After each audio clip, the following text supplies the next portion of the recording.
तच्छंजोरावृणीमहे गातुं यज्ञाय गातुं यज्ञपतये दैवी स्वस्तिरस्तु नः स्वस्तिर्मानुषेभ्यः ऊर्ध्वं जिगातु भेषजं सन्नो अस्ति द्विपदे सं चतुष्पदे रामाय रामभद्राय रामचन्द्राय वेधसे रघुनाथाय नाथाय सीतायापतये नमः।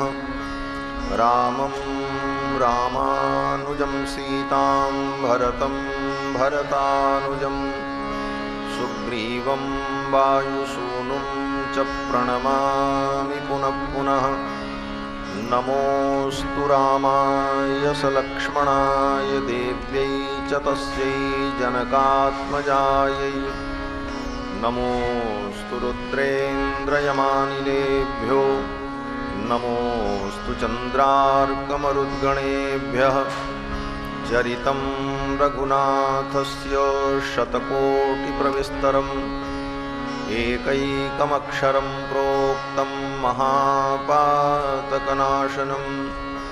कूजन्तं राम रामेति मधुरं मधुराक्षरम् आरुह्य कविता शाखां वन्दे वाल्मीकिकोकिलम् उल्लङ्घ्य सिन्धोः सलिलं सलीलं यः शोकवह्निं जनकात्मजायाः आदाय तेनैव ददाह लङ्कां नमामि तं प्राञ्जलिराञ्जनेयम् वैदेही सहितं सुरद्रुमतले हैमे महामण्डपे मध्ये पुष्पकमासने मणिमये वीरासने सुस्थितम् अग्रे वाचयति प्रभञ्जनसुते तत्त्वं मुनिभ्यः परं व्याख्यान्तं भरतादिभिः परिवृतं रामं भजे श्यामलम् आपदामपहर्तारं दातारं सर्वसम्पदां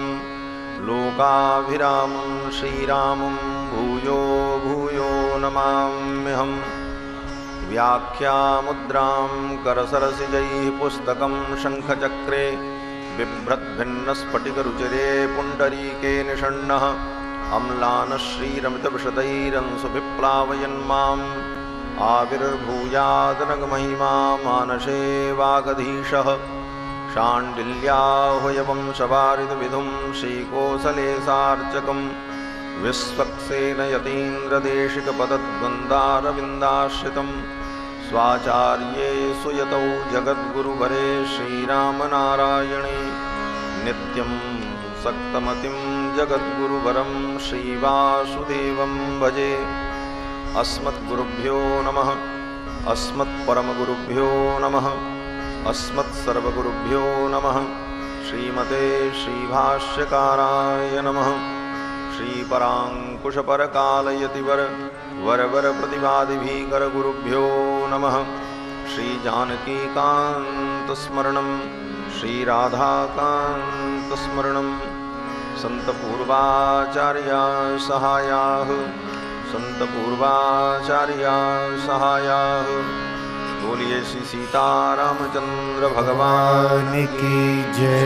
श्री हनुमान जी महाराज की जय। श्री राम कथा महोत्सव की जय। श्री अवधधाम की जय। सरयू मैया की जय। सब संतन की जय। सब भक्तन की जय। श्री राम जन्म महोत्सव की जय। जय जय सीताराम।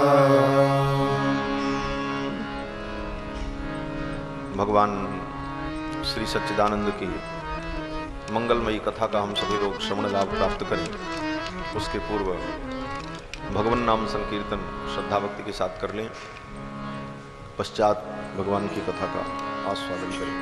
सीताराम जय सीताराम, सीताराम जय सीताराम, सीताराम जय सीताराम, सीताराम जय सीताराम।